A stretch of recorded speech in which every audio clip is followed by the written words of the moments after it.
को लेकर के कि भारत का जो राष्ट्रीय ध्वज है, जिसको लेकर के अभी अभी इस देश के प्रधानमंत्री कहते हैं कि 13, 14 और 15 लगातार लोग अपने घरों पर राष्ट्रीय ध्वज नहीं कह रहे हैं, वो कह रहे हैं अपने घरों पर तिरंगा फहराएंगे।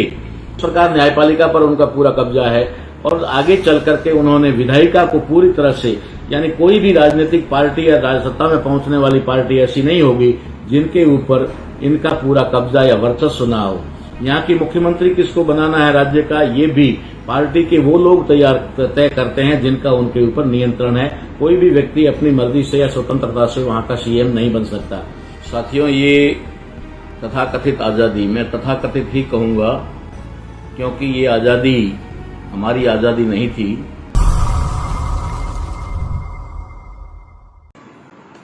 आजादी का अमृत महोत्सव और उस पर होने वाली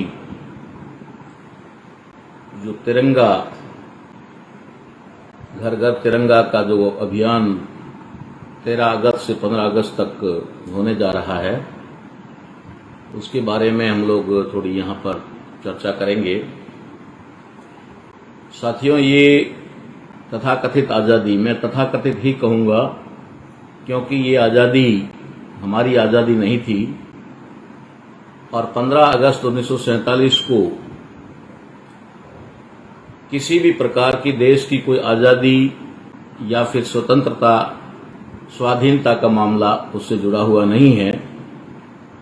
15 अगस्त 1947 को भारत देश का विभाजन हुआ। 14 अगस्त की रात्रि में पाकिस्तान को स्वतंत्र देश का दर्जा दिया गया और भारत को विभाजित करके 2 टुकड़ों में बांट दिया, जिसे 3 टुकड़े भी कह सकते हैं। ये एक समझौता था, न कि किसी आजादी का कोई मामला था।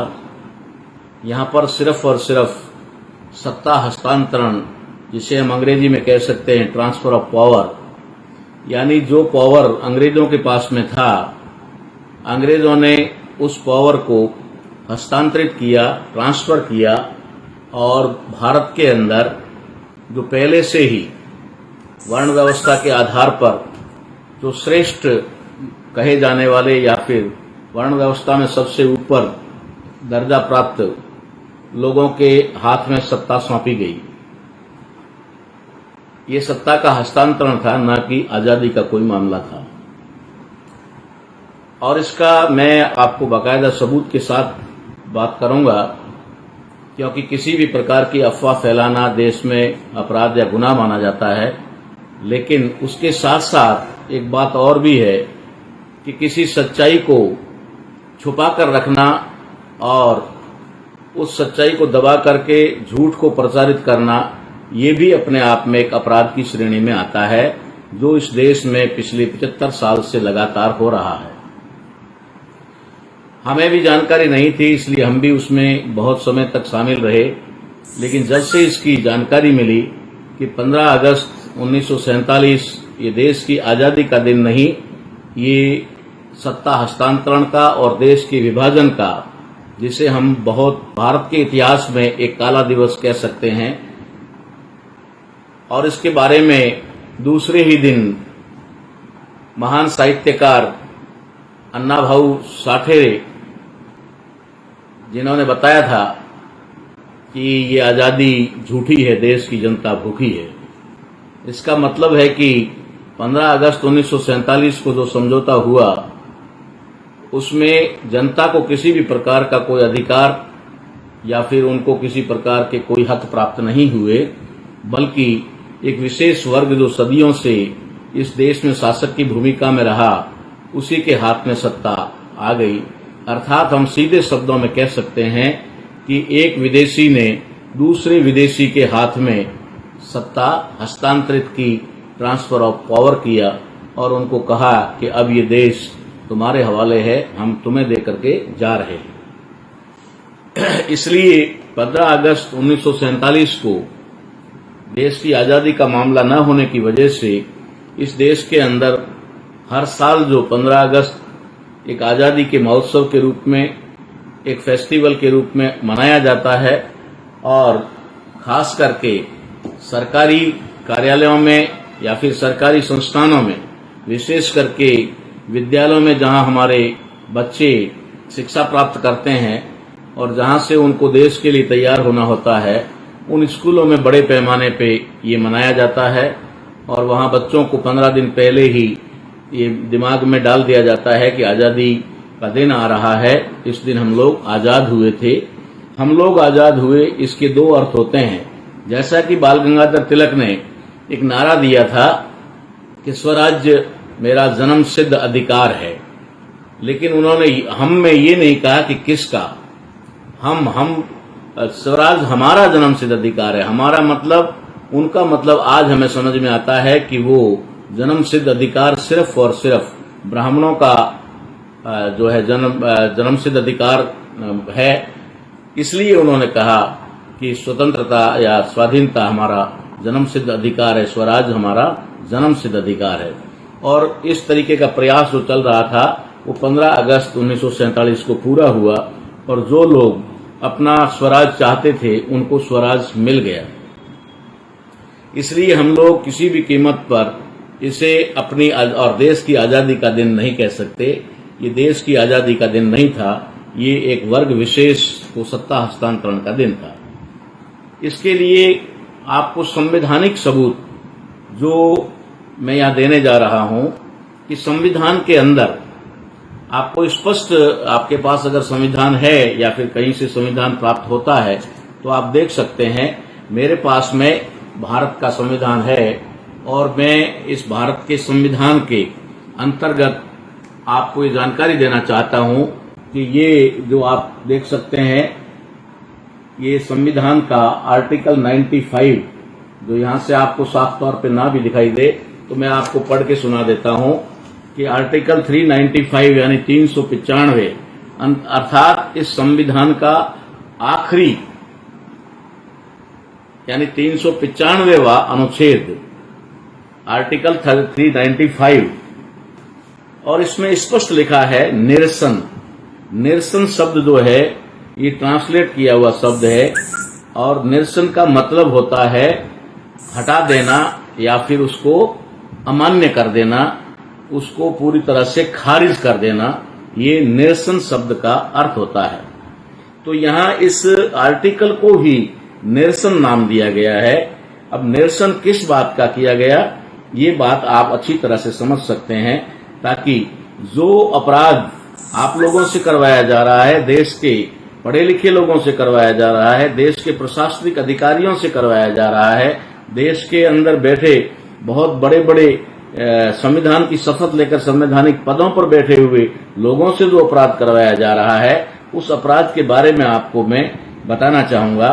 बीच के आर्टिकल्स के बारे में ज्यादा लंबी बात न करते हुए हम सिर्फ आर्टिकल फर्स्ट और आर्टिकल लास्ट के ऊपर बात करेंगे। तो मैं आपको सबसे पहले आर्टिकल लास्ट के ऊपर बात बता रहा हूं। आर्टिकल लास्ट 395 निरसन अर्थात खारिज। अब क्या खारिज किया गया है यहाँ पर, और ये किसी एक व्यक्ति ने खारिज नहीं किया, या फिर कह सकते हैं कि बाबा साहब अम्बेडकर ने संविधान का ड्राफ्टिंग किया, मगर संविधान सभा में बहुत सारे लोग मौजूद थे और बिना उनकी सहमति के संविधान बन नहीं पाया था। बाबा साहब अम्बेडकर ने जरूर उसमें अपनी बातें रखी और उन बातों को तर्क के आधार पर स्वीकृत करवाया और संविधान में प्रावधान करके डाला। ये बात थी। तो यहाँ पर पूरी संविधान सभा किस चीज को खारिज कर रही है, मैं आपको पढ़कर सुना रहा हूं। भारतीय स्वतंत्रता अधिनियम 1947, भारतीय स्वतंत्रता अधिनियम 1947। ये बात आप लोग कहीं पर भी पढ़ सकते हैं। आजकल इंटरनेट के ऊपर बहुत सारी चीजें जिसके घालमेल करके डाला हुआ है, लेकिन वहां पर भी कुछ तथ्य आपको मिल सकते हैं। आप चाहें तो वहां से भी उठा सकते हैं। लेकिन यहां मैं आपको संविधान की कॉपी में, संविधान के अंदर से लिखा हुआ जो चीज है वो बताना चाह रहा हूं कि यहाँ पर निरसन किस चीज का किया गया है, खारिज क्या किस चीज को किया गया है। भारतीय स्वतंत्रता अधिनियम 1947।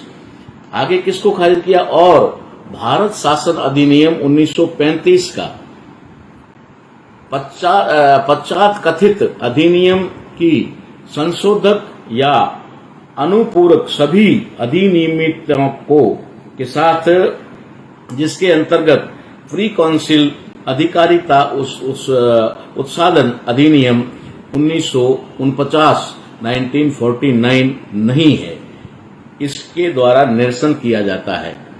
अब आप इस चीज को समझ सकते हैं, क्योंकि भाषा जो है इस प्रकार से टेढ़ी मेढ़ी भाषा इस्तेमाल की गई है कि आम नागरिक या फिर बहुत विद्वान जिसको ना कहा जाए, भाषा का जानकार अगर नहीं है, तो उसको भी ये चीज अच्छी तरह से समझ में नहीं आ सकती है। इसलिए मैं आपको बताना चाहता हूं कि यहाँ पर ये उल्लेख किया गया है कि 1949 अर्थात 26 नवंबर 1949 को संविधान सभा में जिस भारतीय संविधान को संविधान सभा ने स्वीकार किया, अंगीकार किया, आत्म अर्पित किया, जिसका उल्लेख भारत के संविधान के प्रीएम्बल में आखिर में है। तो ये जो संविधान 1949 को 26 नवंबर को संविधान सभा में सभी लोगों ने स्वीकार किया, एक्सेप्ट किया, उस संविधान को ही अधिनियम 1949 कहा जाता है। ये अधिनियम 1949 जिसके बारे में यहाँ उल्लेख है कि अगर संविधान के अंतर्गत कोई चीज जो संविधान के अंदर नहीं है, उस तमाम चीजों को यहाँ निरसन किया जाता है। और उसमें खास करके जो निरसन का मामला है वो है भारतीय स्वतंत्रता अधिनियम 1947, यानी कि भारत को 15 अगस्त 1947 को जो तथाकथित आजादी मिली, जिसे ये लोग अपनी आजादी कहते हैं, उसे पूरी तरह से खारिज किया, क्योंकि 15 अगस्त 1947 के दिन भारत को आजादी नहीं मिली थी, भारत के नागरिकों को आजादी नहीं मिली थी। यहाँ एक वर्ग विशेष के लोगों को जरूर अधिकार प्राप्त हो गए थे, लेकिन उसे हम लोग भारत की या भारत की जनता या भारतीय नागरिकों की आजादी नहीं कह सकते। इसलिए भारत की जो असली स्वतंत्रता है, भारत के नागरिकों की जो वास्तविक स्वतंत्रता है, वो 26 नवंबर 1949 जो संविधान दिवस है, और उसके बाद में कहा जाए तो 26 जनवरी 1950 ये स्वतंत्रता दिवस हो सकता है। तो 26 जनवरी को देश में संविधान लागू हुआ, और संविधान के लागू होते ही इस देश के अंदर पैदा होने वाले यानी पैदा हुए उस समय के प्रत्येक नागरिक को समानता का अधिकार मिला, स्वतंत्रता का अधिकार मिला, न्याय प्राप्त करने का अधिकार मिला, संपत्ति रखने का अधिकार मिला, शिक्षा प्राप्त करने का अधिकार मिला, सत्ता में भागीदारी का अधिकार मिला। ये 26 जनवरी 1950 को लागू होते ही ये अधिकार हमें मिले। तो वास्तविक जो देश और देश के नागरिकों की स्वतंत्रता है वो 26 जनवरी 1950 है, अर्थात हम लोग 26 जनवरी को हमारा असली स्वतंत्रता दिवस कह सकते हैं। लेकिन यहाँ पर देश के अंदर हर साल एक ढिंढोरा पीट करके कि इस देश के अंदर हर साल नए बच्चे पैदा होते हैं, नए बच्चे स्कूल जाते हैं, नए बच्चे स्कूल में एडमिशन लेकर के पढ़ना शुरू होते हैं, वहां से वो ज्ञान और जानकारी प्राप्त करना शुरू करते हैं। तो ऐसी स्थिति में कहीं ऐसा ना हो कि आने वाली जनरेशन धीरे धीरे ये भूल जाए कि भारत आजाद जो हुआ वो 15 अगस्त को हुआ, ये कहीं उनके जहन से निकल न जाए और ये वास्तविक जानकारी कहीं प्राप्त न कर ले कि 26 जनवरी को ही देश की वास्तविक आजादी थी, वास्तविक स्वतंत्रता थी, जो देश और देश के नागरिकों की स्वतंत्रता थी। इसलिए वे हर साल 15 अगस्त से पहले अर्थात 1 अगस्त से ही तैयारियां शुरू कर देते हैं और 15 अगस्त तक लगातार बच्चों के माध्यम से पेरेंट्स तक और आम नागरिक तक ये संदेश देना चाहते हैं कि तुम आजाद हुए हो, अर्थात तुम आजाद हो चुके हो। ये सारी बात जो कही जाती है उसके पीछे एक सबसे बड़ा जो राज है वो ये है कि आज भी संविधान के लागू होने के बावजूद भी इस देश के अंदर 72 ईयर यानी कि 72 साल के बाद में भी इस देश के लोग पूरी तरह से स्वतंत्र या आजाद नहीं हैं। इसलिए ये कहीं लोगों को अपनी गुलामी का एहसास ना हो जाए, इसलिए वो लोग 15 अगस्त को हर साल जो है आपको याद दिलाते हैं और कभी 50वें में वो स्वर्ण जयंती मनाते हैं, तो कभी वे जो 75वां अभी है उसके अंदर आजादी का अमृत महोत्सव कह करके लोगों को गुमराह करने की कोशिश करते हैं। मैं संवैधानिक बात कह रहा हूं। मैं हो सकता है कि उनकी अगर खुशी है, उनको ये लगता हो कि 15 अगस्त हमारी आजादी का दिन है, तो वो मनाए, हमारा कोई ऐतराज नहीं है, हम किसी को दबाव नहीं डालते। लेकिन ये आजादी का दिन आम आदमी की आजादी का दिन नहीं है, आम आवाम या आम जनता की आजादी का दिन नहीं है, इसलिए इसे आम जनता से जबरदस्ती मनवाया जाता है। ये बात मैं आपको यहाँ पर पूरी तरह एक तरह से कहा जाए तो आधिकारिक तौर पे कह रहा हूँ। इसमें किसी भी प्रकार की मुझे वो बात नहीं है, झिझक नहीं है, क्योंकि मैं हकीकत आपके सामने रखने जा रहा हूँ। पहली बात। दूसरी बात यह है कि देश के अंदर जो भारत का संविधान है, जिस संविधान को सभी कहते हैं कि हम मानते हैं, सभी लोग संविधान की बात करते हैं, संविधान के बारे में जब बात आती है तो एक छोटे अधिकारी से लेकर राष्ट्रपति पद पर, प्रधानमंत्री और मुख्यमंत्रियों के, राज्यपाल के पद तक बैठे हुए लोग जो है, वे लोग कहते हैं कि हाँ, हम संविधान को मानते हैं और संविधान के अनुरूप काम करते हैं, संविधान के दायरे में रहकर काम करते हैं, जबकि उनको इस बात का बिल्कुल ही पता नहीं है कि वे संविधान का उल्लंघन तो पहले ही आर्टिकल के साथ में कर रहे हैं। पहले ही आर्टिकल का उल्लंघन करके वो संविधान द्रोह भी कर रहे हैं, और संविधान द्रोह अगर वो कर रहे हैं तो संविधान द्रोह का मतलब होता है राष्ट्रद्रोह। जो राष्ट्र संविधान के आधार पर चलता है, अगर उस संविधान के साथ द्रोह किया जाए, उस संविधान का उल्लंघन किया जाए, तो निश्चित तौर पे हम ये बात कह सकते हैं कि ये राष्ट्रद्रोह है। लेकिन ये राष्ट्रद्रोह कौन कर रहा है, राष्ट्रद्रोह किन लोगों से करवाया जा रहा है, ये सारी बात जानेंगे तो आपको आश्चर्य होगा कि भारत के संविधान के अंदर आर्टिकल 1, पहला ही आर्टिकल जो है वो आपके सामने है कि भारत का नाम क्या होगा, इस देश का जो है नाम क्या होगा।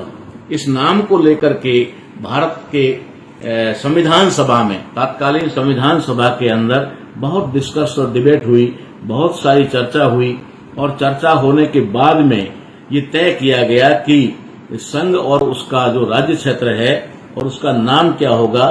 तो पहला आर्टिकल, पहले ही भाग का, भाग 1 का जो संघ और उसका राज्य क्षेत्र है, उसके अंदर आर्टिकल 1 यानी पहला, संघ का नाम और राज्य क्षेत्र, इसके अंदर लिखा गया है कि भारत अर्थात इंडिया राज्यों का संघ होगा। ये हिंदी में है, अंग्रेजी में इसका होता है India that is Bharat, India that is Bharat, यानी कि भारत अर्थात इंडिया। इसमें भारत शब्द पहले आया है और अर्थात के बाद इंडिया शब्द आया है, क्योंकि हम लोग भारत का संविधान लागू होने से पहले जो ब्रिटिश इंडिया था, जिसको ब्रिटिश इंडिया कहा जाता था, उस समय इस देश का नाम जो है ब्रिटिश इंडिया था, यानी ब्रिटिशरों के अंडर में जो है वो इंडिया था। तो ये इसको अंग्रेजी में अंग्रेज लोग इसको इंडिया कहते थे। तो ये इंडिया शब्द जो है ये अंग्रेजों का शब्द था और अंग्रेज इसको इंडिया कहते थे, और जो ब्रिटिशरों के अंडर था इसे ब्रिटिश इंडिया कहा जाता था। तो ये यहाँ लिखा गया है, जिसको हम लोग गौर से देखें। हमने कभी इस पर ध्यान ही नहीं दिया, क्योंकि हमने पढ़ाई अगर की तो सिर्फ नौकरी प्राप्त करने के लिए, नौकर बनने के लिए की। हमारे लोगों ने कोई बड़ा नौकर, कोई छोटा नौकर बनने के लिए पढ़ाई की, न कि उन्होंने वास्तविक पढ़ाई कभी की हो। तो उनको एक तरह से जुडिशरी में जाने वाले लोगों को भी इस तरीके से कि वकालत करके बड़े बड़े बैरिस्टर बन जाने वाले लोगों को ने भी शायद इस पर कभी गौर किया या नहीं किया कि इंडिया दैट इज भारत, यानी कि भारत अर्थात इंडिया। इसका मतलब है कि जिसका इस संविधान के लागू होने से ठीक पहले जिस देश को इंडिया के नाम से पुकारा जाता था, वो इंडिया के नाम से पुकारा जाने वाला देश अब भारत होगा। अब उसका नाम जो है वो भारत रहेगा। इसलिए उन्होंने इस बात को लेकर के बहुत गंभीरता पूर्वक जो है ये आर्टिकल 1 में उसके नाम को निर्धारित करते समय इस बात का ध्यान रखा कि जो कुछ भी यहाँ दिखाई दे रहा है, यानी कि भारत जो राज्यों का एक तरह से कहा जाए तो राज्य क्षेत्र है, जिसके अंदर कई राज्य जो आज भी यहाँ मिले हुए हैं और हमारे सामने हैं देश के राज्य, उन राज्यों का जो संघ है और उसका नाम होगा भारत, अर्थात इंडिया। यानी कि इंडिया आप अंग्रेजी में कह दो अलग बात है, या फिर ये भी मुझे लगता है किसी कॉन्स्पिरेंसी के तहत इसका नाम अंग्रेजी में इंडिया रखा गया। हमने जब अंग्रेजों को यहां से भगा दिया या कह दिया कि अंग्रेजों से देश आजाद हो गया, तो फिर ये अंग्रेजों वाला नाम ही भारत के लिए इंडिया के तौर पे क्यों रखा गया? ये चीज एक समझने वाली बात है। कुछ चीजें ऐसी होती है जो समझनी पड़ती है, वो लिखी हुई नहीं मिलेगी आपको, और उसका तात्पर्य आपको कहीं किताबों में नहीं मिलेगा, उसका उल्लेख कहीं किताबों में नहीं मिलेगा। कुछ चीजें ऐसी होती हैं जिनको समझना होता है। अर्थात इसका मतलब है कि जब अंग्रेज यहां से चले गए तो अंग्रेजों का शासन खत्म हो गया। तो अंग्रेजों का जब शासन खत्म हो गया तो फिर उसका देश का नाम, जिस देश के ऊपर से अंग्रेजों का शासन खत्म हो गया, वो देश अब देश का नाम जो है वो अंग्रेजों के निर्धारित किए हुए नाम के आधार पर कैसे रह सकता है, ये एक बहुत गंभीरता पूर्वक समझने की बात है। इसलिए यहाँ शब्दों का जो प्रयोग किया गया, वो शब्दों का प्रयोग ये कह रहा है कि भारत अर्थात इंडिया, यानी कि जो कभी इंडिया हुआ करता था वो अब भारत है। यानी कि हमारे देश का सही नाम, वास्तविक नाम है, संवैधानिक नाम जो है वो भारत है, और हम इसे भारत कहते हैं। भारत का संविधान, भारत देश, भारत राष्ट्र ये है। लेकिन इन्होंने इसको अर्थात वाले शब्द को या में, यानी कि अंग्रेजी के और वर्ड में डाल करके इसके दो नाम कर दिए, एक भारत और एक इंडिया। यानी कि उन्होंने विदेशों में इसे आज भी इंडिया के नाम से प्रसारित रखा हुआ है। इंडिया से नाम से प्रसारित करने का सीधा मतलब है कि ये आज भी अंग्रेजों का दिया हुआ नाम, यानी अंग्रेजों के अधीन है या अंग्रेजों के मुताबिक चलने वाला देश है। ऐसी बात इसमें जो है झलकती है। इसलिए हमको समझना है कि बाबा साहब अम्बेडकर और संविधान सभा ने जब इसके नाम पर गौर किया होगा तो ये जो संघ है, राज्यों का संघ है, उसका नाम रहता है भारत। लेकिन दुर्भाग्य की बात यह है कि भारत से ज्यादा इस देश के अंदर जो शब्द प्रचलित किया गया है, वो प्रचलित किया हुआ शब्द है हिंदुस्तान। अर्थात इस देश को हिंदुस्तान बोलना, यानी हिंदुस्तान कहना और चर्चा में लाना या फिर लिखना या बोलना, ये राष्ट्रद्रोह है। संविधान के आर्टिकल 1 के मुताबिक ये राष्ट्रद्रोह की श्रेणी में आता है, और अगर ये राष्ट्रद्रोह है तो ये ही संविधान द्रोह है, तो यही राष्ट्रद्रोह है। अगर वो संविधान के आर्टिकल 1 के साथ में द्रोह करते हैं, संविधान आर्टिकल 1 का उल्लंघन करते हैं, तो निश्चित तौर पे वे राष्ट्रद्रोह की उसमें अपराध में आते हैं।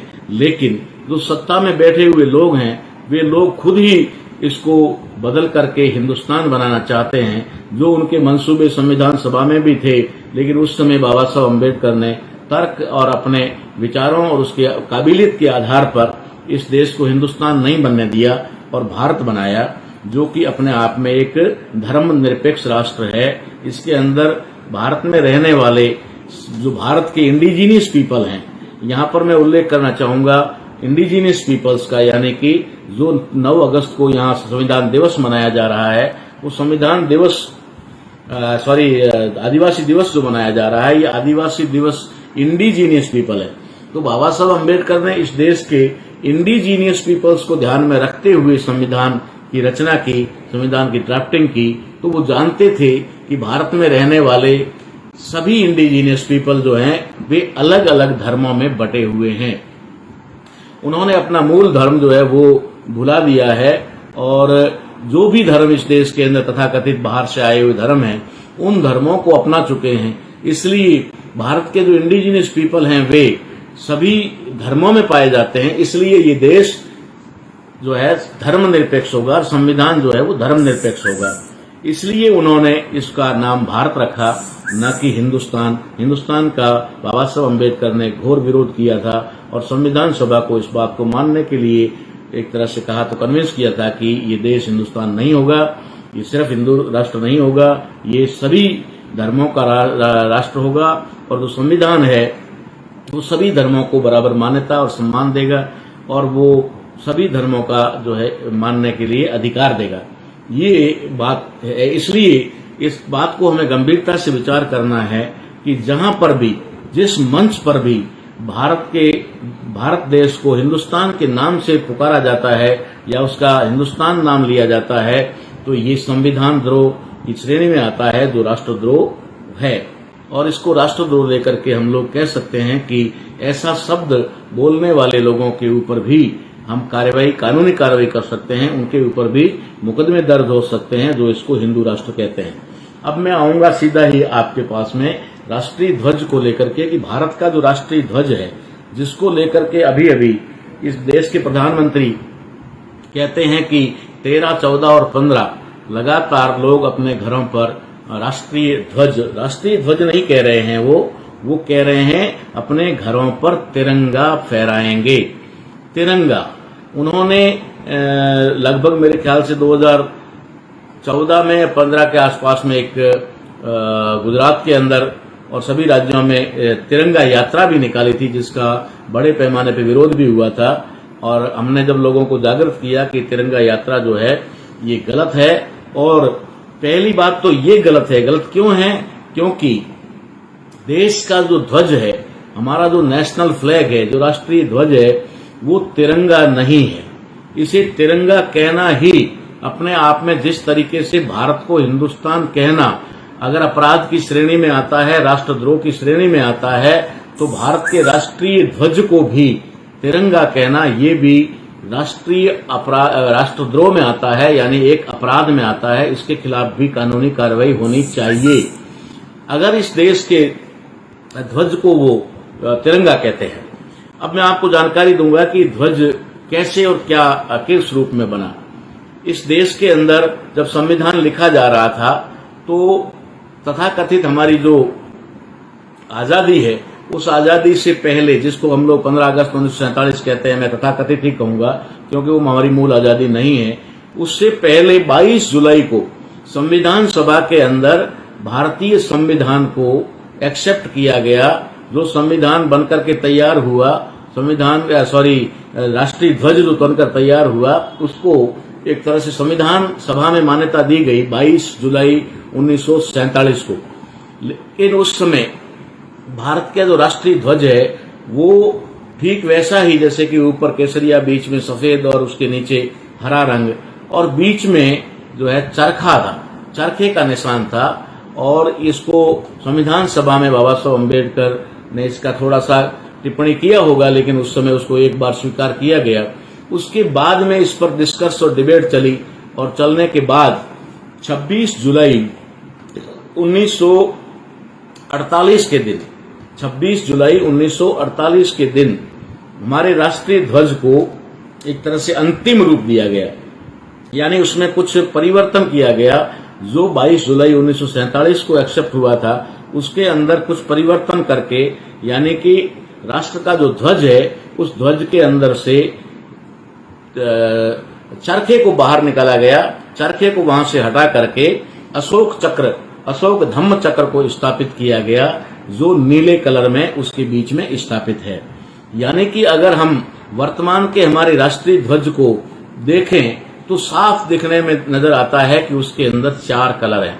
एक केसरिया कलर जो भगवे को या फिर तथाकथित ब्राह्मण धर्म, हिंदू धर्म यानी कि वास्तविक ब्राह्मण धर्म को संबोधित करता है। उसके नीचे का जो है सबसे वो इस्लाम को, यानी कि हरा रंग जो है इस्लाम का प्रतीक माना जाता है। और बीच का जो सफेद रंग है वो धम्म चक्र के स्थापित होने की वजह से वो 2 भागों में विभाजित हो जाता है। एक तरफ का भाग जो है ईसाई धर्म को संबोधित करता है, और दूसरा वो जो है ये जैन धर्म को संबोधित करता है। तो जैन और ईसाई व्हाइट सफेद रंग को के द्वारा संबोधित होते हैं। और उसके बीच में जो धम्म चक्र है, अशोक चक्र है, ये बौद्ध धम्म को संबोधित करता है, यानी बौद्ध धम्म का प्रतीक है। ठीक उसी प्रकार से भारत का ध्वज जब फहराया जाता है, तो जिस पोल के ऊपर फहराया जाता है, उस पोल को सिख धर्म के अनुरूप जो निशान साहब होता है, जो एक बहुत बड़े लंबे पोल के ऊपर होता है, उस पोल को प्रतीक मान करके सिख धर्म को संबोधित किया जाता है।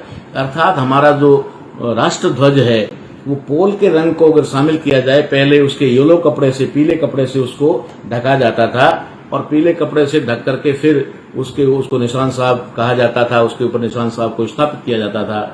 ठीक उसी तरीके से जब हमारा राष्ट्रीय ध्वज उस पोल पर फहराया जाता है तो ऑलरेडी उसमें 4 कलर सफेद, केसरिया, हरा और नीला 4 रंग स्थापित है। और 5वां रंग जब वो उस पोल के ऊपर फहराया जाता है तो पोल का रंग जो है 5वां रंग गिना जाता है। अर्थात ये 5 रंग का है, 5 रंग का है। और इसको 5 रंग का न कह करके इसको तिरंगा कहना, ये इसका एक बहुत बड़ा अपमान ही नहीं, एक घोर षड्यंत्र है। एक षड्यंत्र के तहत उसे तिरंगा कहा जा रहा है, क्योंकि कुछ लोग इस देश के अंदर जो भारतीय मूल के धर्म हैं, जैसे जैन धर्म भारतीय मूल का धर्म है, इसी तरीके से सिख धर्म भारतीय मूल का धर्म है, इसी तरीके से बौद्ध धर्म जो है ये भारतीय मूल का धर्म है। ये 3 धर्म भारतीय मूल के हैं जिनकी स्थापना या उद्भव जो है भारत में हुआ है। और बाकी के जो 3 जिसको हम कहें यहूदी धर्म यानी ब्राह्मण धर्म, जिसको आज तथाकथित हिंदू धर्म, सनातन धर्म, बहुत सारे नामों से जाना जाता है। और दूसरा इस्लाम धर्म जो भारत का नहीं है, ये भी बाहर से आया है। और चौथा ईसाई धर्म जो व्हाइट कलर में रखना चाह रहे हैं, ये इसको तिरंगे का नाम देकर के इसमें सिर्फ 3 धर्मों को मान्यता देने की बात है कि ये सिर्फ बाहरी 3 धर्म जो है, पहला सनातनी कहो, यहूदी कहो या ब्राह्मण धर्म जिसका केसरिया प्रतीक है, हरा रंग जो है विदेशी धर्म इस्लाम का प्रतीक है, और तीसरा जो है सफेद बीच में वो जो है ईसाई धर्म, ये भी विदेशी धर्म का प्रतीक है। तो इसे तिरंगा कह करके इसमें पूरी तरह से विदेशी धर्मों को स्थापित करने की बात है और भारत के 3 मूल धर्मों को निकालकर फेंकने की बात है। ये बात आप लोग समझ सकते हैं कि कितना बड़ा षड्यंत्र हमारे देश में चल रहा है। हमारे राष्ट्रीय ध्वज को तिरंगा कह करके, हमारे देश को हिंदुस्तान कह करके वे संविधान द्रोह ही नहीं कर रहे हैं, वो इस देश की जनता के साथ बहुत बड़ा कुठाराघात कर रहे हैं, देश की जनता के साथ में बहुत बड़ा धोखा कर रहे हैं। इसलिए ये जो मैं ऐसा मानता हूं कि जो राष्ट्रीय ध्वज है, अगर हमारे प्रधानमंत्री जी या हमारे सरकार के जो भी इस एजेंडे में हैं या आजादी का अमृतोत्सव मना रहे हैं, उनके लिए वो आजादी का अमृत महोत्सव है, क्योंकि उस दिन इनको आजादी मिली और उस आजादी का फायदा लेकर के उन लोगों ने अपने आप को देश में प्रस्थापित किया। और आज जो है वो देश के 4 पिलर, चाहे न्यायपालिका हो, चाहे कार्यपालिका हो, चाहे विधायिका और मीडिया, चारों ही पिलर पर आज उन विशेष वर्ग के लोगों ने अपना कब्जा जमा रखा है। और आज वे लोग अपने धर्म को स्थापित करने के लिए, जिसे वो कभी वैदिक धर्म कहते थे, कभी वो आर्य धर्म कहते थे, उसको बाद में इन्होंने सनातन धर्म कहा। ये सनातन धर्म का ही नाम जो है पूर्व में कभी वैदिक धर्म रहा, कभी ब्राह्मण धर्म रहा, कभी आर्य धर्म रहा। ये असल में इसका जो वास्तविक नाम है वो है यहूदी धर्म। यहूदी धर्म जो है उसी को आज वे सनातन धर्म कह रहे हैं। और हमारे भोले भाले लोग शब्दों के इस षड्यंत्र में, जाल में फंस करके, उनको मालूम है कि अगर सनातनी कहेंगे तो सनातनी का मतलब ब्राह्मण होगा, ब्राह्मण का मतलब होगा तो वैदिक होगा, वैदिक का मतलब होगा तो वो आर्य होगा, और आर्य का मतलब होगा तो वो विदेशी यहूदी होगा। इसलिए कहीं भारत के लोग सनातन को या ब्राह्मण धर्म को सीधा स्वीकार न करके उसका विरोध न कर दे, इसलिए भारतीय जनता को उन्होंने हिंदू शब्द से संबोधित किया और हिंदू शब्द डाल करके उन्हें गुमराह किया और गुमराह करके कहा कि ये जो सनातन है यही हिंदू है और हिंदू है वही सनातन है। इसलिए हमारे लोग सनातन और हिंदू में फर्क नहीं जान पा रहे हैं। सनातन जिसको कहा जाता है, ये सनातन मूल रूप से ब्राह्मण धर्म है और ब्राह्मण धर्म जो है वही वैदिक धर्म है। मैं बार बार आपको दोहरा कर कह रहा हूं ताकि आप समझ सकें। और आज वे हिंदू के नाम पर हमें गुमराह करके और अपना ब्राह्मण राज इस देश में स्थापित करना चाह रहे हैं। वो सामाजिक तौर पर, आर्थिक तौर पर, या फिर कहें तो पूरी व्यवस्था के ऊपर तो अपने आप को स्थापित कर ही चुके हैं। हमारे घर की हर गतिविधि के ऊपर उन लोगों ने अपना परचम लहरा ही दिया है कि हमारा घर में बच्चा पैदा होगा, उसका नामकरण से लेकर के उसका जो है जो जन्म संस्कार से लेकर के मृत्यु संस्कार तक उन्होंने अपना कब्जा करके रखा हुआ है, यानी हमारे पारिवारिक और सामाजिक जीवन पर ऑलरेडी उनका पहले से कब्जा है। देश के अंदर चारों पिलर जो मैंने बताया उनके ऊपर उनका कब्जा है। आप अपनी नजरों से देख सकते हैं, मीडिया के अंदर आप देख सकते हैं कि कौन लोग जो है मीडिया को चला रहे हैं, कौन लोग उसके एडिटिंग कर रहे हैं, कौन लोग उसके संवाददाता हैं, कौन लोग उसके रिपोर्टर हैं। यहां तक कि कैमरामैन भी आपको हमारा आदमी नहीं मिलेगा। ये एक जानने और समझने वाली बात है। न्यायपालिका को हम देखें तो वहां पर 97% हाई कोर्ट्स और सुप्रीम कोर्ट के जजेस जो हैं वो उसी वर्ग से वहां पर बैठे हुए हैं। कोई हमारा आदमी वहां पर इक्का दुक्का या 3% लोग SC ST OBC माइनॉरिटी में से होंगे। तो इस प्रकार न्यायपालिका पर उनका पूरा कब्जा है। और आगे चल करके उन्होंने विधायिका को पूरी तरह से, यानी कोई भी राजनीतिक पार्टी या सत्ता में पहुंचने वाली पार्टी ऐसी नहीं होगी जिनके ऊपर इनका पूरा कब्जा या वर्चस्व ना हो। यहाँ की मुख्यमंत्री किसको बनाना है राज्य का, ये भी पार्टी के वो लोग तय करते हैं जिनका उनके ऊपर नियंत्रण है। कोई भी व्यक्ति अपनी मर्जी से या स्वतंत्रता से वहां का CM नहीं बन सकता। ये सारी चीजें स्पष्ट करती हैं कि विधायिका के ऊपर उनका पूरा कब्जा है। क्या करना है, किसको रखना है, किसको हटाना है, किसको टिकट देना है, किसको नहीं देना है, कौन हमारे लिए लाभदायक है, कौन हानिकारक है, ये तय करने का उसी वर्ग विशेष को पावर है और वो विधायिका पर भी कब्जा किए हुए हैं।